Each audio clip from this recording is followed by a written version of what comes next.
Akan kepada Panglima TNI untuk bantu proses hukum sehingga kepercayaan masyarakat terhadap TNI tidak pudar. Korban 4 warga di Mimika, Papua yang ditemukan tewas merupakan anggota kelompok kriminal bersenjata atau KKB. Saat ditemukan diduga jasadnya dimutilasi. Kapedam 17 Cendrawasih Letkol Kaf Herman Taryaman menjelaskan bahwa korban diketahui selama ini aktif mencari senjata dan amunisi untuk KKB. Kasus pembunuhan gerombolan separatis KKB yang diduga di bawah pimpinan Egyanus Kogoya yang aktif mencari senjata dan amunisi di Kabupaten Mimika pada 22 Agustus 2022 di lokasi Simpang 1 Distrik Mimika Baru, Kabupaten Mimika, ujar Herman di Jayapura. Dia menuturkan dugaan keterlibatan anggota prajurit TNI dalam kasus pembunuhan 4 anggota KKB tersebut masih dalam proses penyelidikan dan pendalaman di Subden POM Timika. Sedangkan di lain pihak yaitu Direktur Kriminal Umum Polda Papua Kombes Pol Faisal Ramadhani.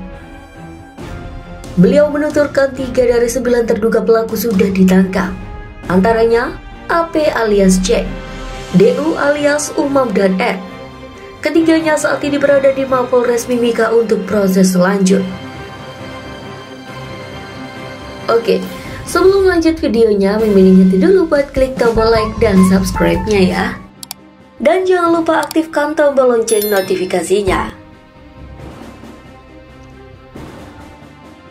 Panglima Kodam 17 Cendrawasih Maijen Saleh Mustafa menyebutkan nama anggota TNI yang menjadi tersangka kasus mutilasi di Kabupaten Mimika bukan sebagai sosok kunci. Menurutnya, 1 orang tersangka berinisial RMH yang saat ini masih melarikan diri adalah sosok yang merencanakan dan mengenal para korban. Namun Saleh menegaskan hal itu tidak mengurangi peran 6 anggota TNI dalam kasus pembunuhan dan mutilasi tersebut.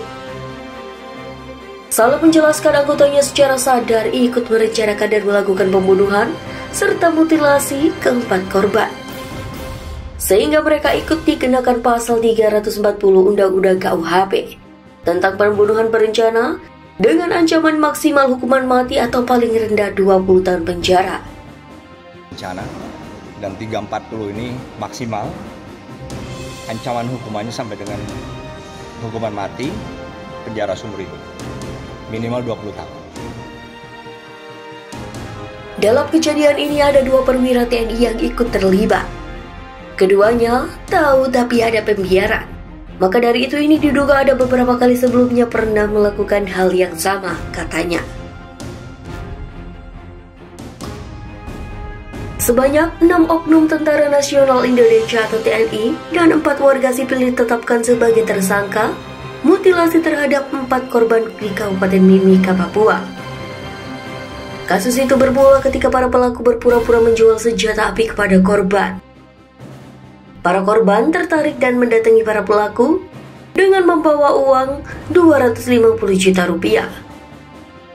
Namun sesamanya di lokasi, para pelaku membunuh, memutilasi korban dan merampas uang ratusan juta rupiah tersebut. Mayat-mayat korban dimutilasi dan diletakkan dalam 6 karung, lalu dibuang ke sungai Kampung Pigapo, Distrik Iwaka, Kabupaten Mimika, Papua. Korban pertama dan kedua ditemukan pada Jumat 26 dan 27 Agustus 2022. Sedangkan korban ketiga dan keempat ditemukan pada 29 dan 31 Agustus 2022. Nah, gimana nih sob? Semoga video ini bisa bermanfaat buat kalian semua ya. Kalau kalian suka dengan video ini, jangan lupa untuk klik tombol like. Dan kalau belum subscribe, Mimin ingetin dulu buat subscribe-nya ya. Sampai jumpa di video selanjutnya.